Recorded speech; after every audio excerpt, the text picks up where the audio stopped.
Assalamualaikum warahmatullahi wabarakatuh. My name is Ferimu Baru Fatahila, and with my group today we gonna explain about factors influencing second language acquisition. And I'm the first speaker in here. And the first is I'm gonna explain about motivation. Motivation is one of the most important factors in second language acquisition. Richards 1985 p. 185 believe motivation as a factor that determines a person's desire to do something. It is obvious that learners who want to learn are likely to achieve more than those who do not. The role of attitude and motivation in SLA has been investigated by Gardner and Lambert 1972, who define motivation in terms of the learner's overall goal or orientation, and attitude as the persistence shown by the learner in the striving for a goal. Ellis 1985 p. 117, Patsy Lightbourne et al. 2000 p. 56. They distinguish two types of motivation. Jadi si Richard ini itu percaya bahwasannya motivasi adalah faktor yang sangat penting untuk mendorong keinginan seseorang untuk melakukan sesuatu. Dan tentu saja orang-orang yang benar-benar ingin belajar, maka mereka akan mendapatkan sesuatu yang lebih daripada orang yang tidak ingin belajar. Lalu Patsy dan Lightbourne ini membagi dua tipe dari motivasi. And the first is integrative motivation. Integrative motivation is a learner studies language because he is interested in the people and culture of the target language, or in order to communicate with people of another culture who speak it. Jadi untuk integrative motivation ini sih yang belajar ini itu belajar bahasa tersebut karena dia tertarik dengan orang-orang dan budaya dari target language-nya tadi. Jadi dia itu pengen bisa untuk berkomunikasi dengan orang-orang dari negara yang dia minati tadi. And the second is instrumental motivation. A learner's goals for learning the second language are functional and useful. For example, they need the language to get better job, to pass tests, to enable him to read foreign newspaper, atau yang lain. Jadi untuk yang instrumental motivation ini, tujuan dia adalah untuk menggunakannya seperti di pekerjaan atau untuk melamar kerja atau melakukan untuk agar lulus dari ujian. Jadi useful atau fungsional, jadi berguna. And the second is attitude. Ellis clarifies that attitude is sets of belief about factor as the target language culture, then their own culture, and in case of classroom learning of their teachers and the learning tasks they are given. Language attitude are the attitude which speakers of different languages have toward other languages or their own language. Expression of positive or negative feeling toward a language may reflect impression of linguistic difficulty or simplicity, age or difficulty of learning, degrees of importance, social status, dan yang lain. Gardner and Lambert have investigated a number of different attitudes, which were classified by Stern into 3 types. Jadi di attitude ini kalau umpamanya ekspresi kita itu baik atau buruk, itu bisa berefek menunjukkan impresi kita tentang bahasanya tadi. di attitude ini dibagi menjadi 3. And the first is attitude towards the community and people who speak the second language. And the second, attitude towards learning and language concern.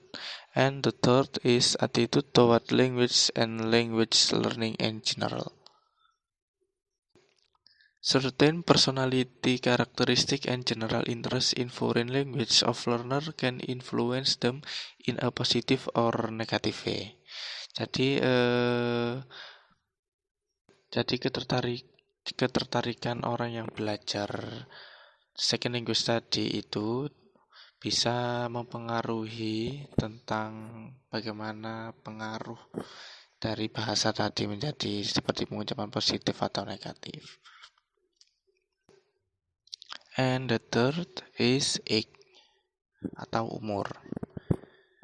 Age is one of the factors that influence second language learning. It is generally believed that children are better at language acquisition than adults. However, only the studies conducted in naturalistic learning setting provide the evidence that supports this assumption. Critical period hypothesis by Lenneberg proposed that in child development there is period during which language can be acquired more easily than that at any other time.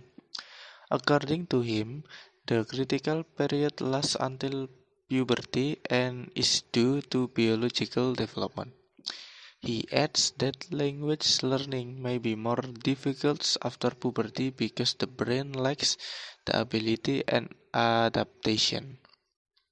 Other research have also proved that learners who start learning a foreign language as a children achieve a more native-like accent than those who start as adolescents or adults, and they are also better in the acquisition of grammar. Jadi untuk yang age atau umur ini dikatakan bahwasanya anak-anak lebih baik dalam belajar second language ini, dan juga anak-anak lebih bicaranya selalu seperti native speaker dibandingkan dengan para adult.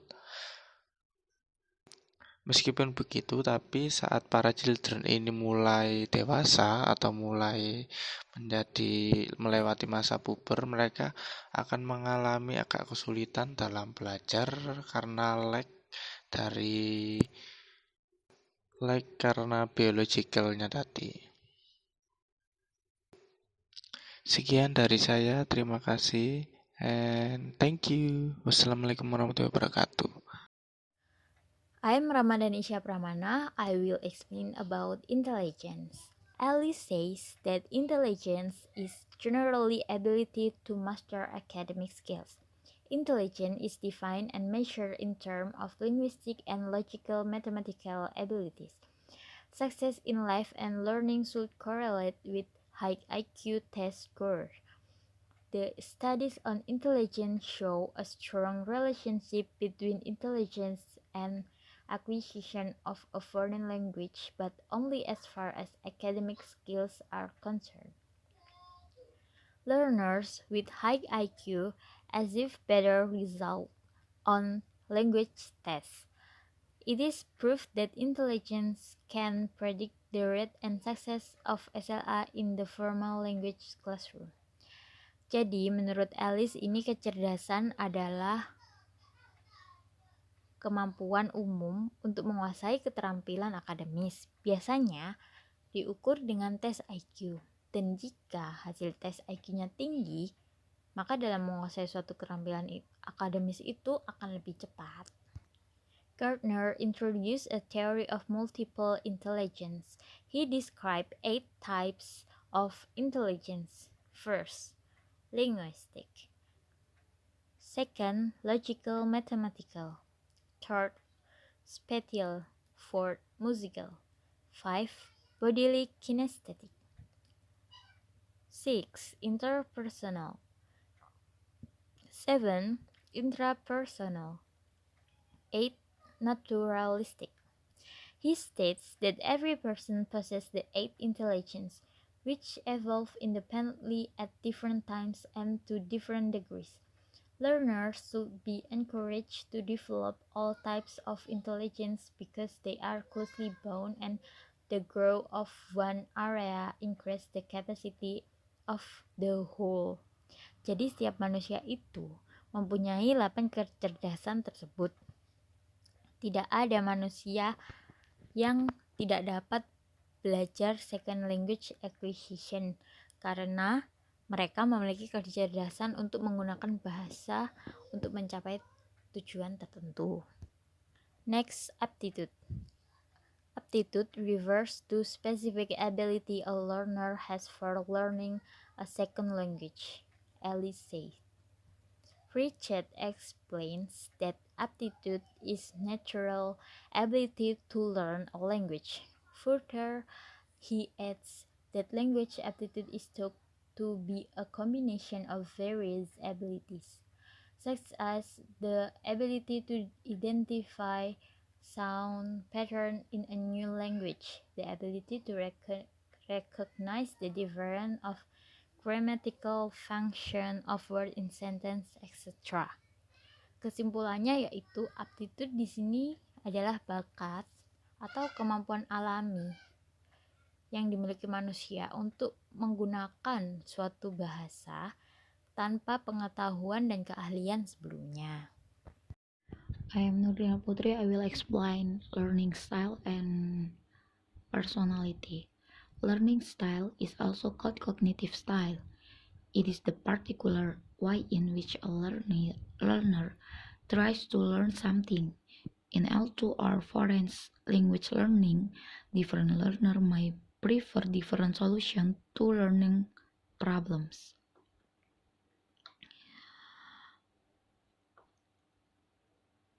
The characteristic cognitive, affective, and psychological behaviors that serve relatively stable indicator of how learners perceive, interact with, respond to the learning. An environment, student learning style can be influenced by many factors, among which are their genetic background, their culture, and previous learning experience. Learning style itu juga disebut gaya kognitif atau cognitive style. Ini adalah cara khusus di mana seseorang pembelajar mencoba untuk belajar sesuatu dalam pelajaran bahasa asing. Pelajar yang berbeda mungkin lebih menyukai solusi yang berbeda daripada masalah belajar.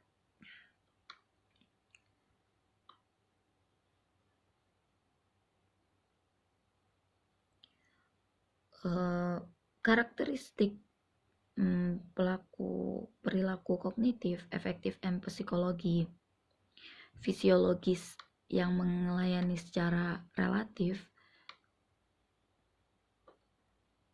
Indikator tetap tentang bagaimana murid memandang berinteraksi dengan menanggapi pembelajaran lingkungan. Gaya belajar siswa dapat dipengaruhi oleh banyak faktor di antara mereka, yang merupakan latar belakang genetik mereka, budaya mereka, dan pengalaman belajar sebelumnya. Learning style ada beberapa, yakni visual, musical or auditory, physical or kinesthetic, combination, solarity, social, logical or mathematical, and verbal. Next, personality. Personality has been described as a set of features that characterize an individual. It has been stated that this concept is difficult to define and measure because of its complete nature. Kepribadian telah digambarkan sebagai serangkaian ciri yang mencirikan seseorang, yang dinyatakan bahwa konsep ini sulit untuk menentukan dan mengukur karena sifatnya yang rumit. Studies which investigate personality traits are based on the belief that learners bring to the classroom not only their cognitive abilities, but also affective states which influence the way they acquire a language. Some of them have been found as benefits, while the others as an obstacles in learning a second language. The most important personality factors are introversion or extroversion, self-esteem, inhibition, risk-taking, anxiety, and empathy. Studi yang memiliki ciri kepribadian didasarkan pada keyakinan bahwa murid membawa ke kelas tidak hanya kemampuan kognitif mereka, tetapi juga mempengaruhi cara mereka mendapatkan bahasa. Beberapa dari mereka itu telah menemukan sebagai manfaat, sementara yang lainnya itu sebagai hambatan dalam belajar. Faktor kepribadian yang paling penting adalah introversion or extroversion, self-esteem, inhibition, risk-taking, anxiety, and empathy. Self-esteem.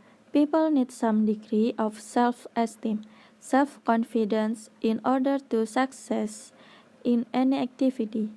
Chapter-Smith, 1967, Essays in Brown, 1994, p. 137. Provide the following definition of self-esteem. By self-esteem, we refer to the evaluation which the individual makes and customarily maintains with regard to himself. It expresses an attitude of approval or disapproval and indicates the extent to which an individual believes himself to be capable, significant, successful, and worthy. Jadi, penghargaan juga kadang dinamakan martabat diri atau gambaran diri. Misalnya, anak dengan penghargaan diri yang tinggi mungkin tidak hanya memandang dirinya sebagai seseorang, tetapi juga sebagai seseorang yang baik. And next, inhibition and risk-taking. The concept of inhibition is closely related to the notion of self-esteem. All people protect their ego by building sets of defenses. The higher self-esteem, the lower walls of inhibition and greater success in learning a foreign language. Dengan tingkatan hambatan sosial yang tinggi, situasi hindari karena kemungkinan orang lain tidak menyetujui perasaan atau ekspresi mereka. Proses terkait yang menangani hambatan sosial adalah masalah evaluasi sosial, kecemasan dalam interaksi sosial, penghindaran sosial, dan penarikan dini. Thank you. I'm Siti Mutiara Madraswati. I will explain about anxiety. According to Brown, he described anxiety as a state of mind connected with feeling of uneasiness, frustration, self-doubt, and worry. Brown menggambarkan kecemasan sebagai keadaan pikiran di mana seseorang mengalami perasaan tidak nyaman, frustasi, keraguan terhadap diri sendiri, dan kekhawatiran. While McLender and Gardner, he distinguishes anxiety into trait anxiety and state anxiety, kecemasan sifat dan kecemasan terhadap keadaan. Seperti contohnya kecemasan sifat yaitu when some people have some general predisposition, and state anxiety which can be experienced in a particular situation. They also identify three components of foreign language anxiety. The first is communication apprehension, the second fear of negative social evaluation, and test anxiety. Bailey found that competitiveness among students, their relationship with a teacher and test could increase anxiety. Next is empathy and extroversion. The other aspect of personality that has been studied is empathy, the willingness and capacity to identify with others. According to Stern, it is perceived as an important factor in learning a foreign language, but only as far as communication skills are concerned, as it involves the participation in other people's feelings and ideas. Jadi, empathy ini merupakan faktor penting dalam pembelajaran bahasa asing, tetapi hanya sejauh menyangkut tentang keterampilan komunikasi, karena hanya melibatkan partisipasi dalam perasaan dan gagasan orang lain. According to Goira, empathy, it is considered as an essential factor in the overall ability to acquire a second language rather than simply in the ability to acquire an authentic pronunciation. Jadi menurut Goira,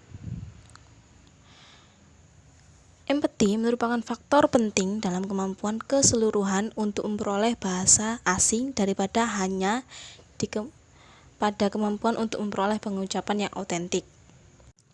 According to Alice, she claims that the effect of personality on SLA are difficult to investigate because these factors are not easy to define and measure as most of the tests use lack validity. Jadi, Alice menyatakan bahwa pengaruh kepribadian pada SLA sulit untuk diselidiki karena ada beberapa faktor yang tidak mudah untuk didefinisikan dan diukur karena kebanyakan tes yang digunakan kurang valid. Most of personality traits are notable and may change depending on a situation. The same student may behave differently in a similar setting only because some external reason like mood or tiredness. Personality is said to influence only the acquisition of speaking skill, and it cannot predict the overall success in learning a language. Kepribadian dikatakan hanya mempengaruhi perolehan keterampilan berbicara dan tidak dapat memprediksi keberhasilan secara keseluruhan dalam belajar bahasa. Everything depends on how hard he worked, how much time he spent studying a language, and what motivates him to do it. It is important for a teacher to recognize student personality in order to supply them with suitable instruction and create the accurate atmosphere for learning. Jadi, guru sangat mempunyai peran penting untuk mengetahui bagaimana kepribadian siswanya. Apakah kepribadian satu dengan yang lainnya sama? Jika tidak sama, maka guru harus bisa berlaku adil untuk menciptakan suasana pembelajaran yang akurat dan berhasil.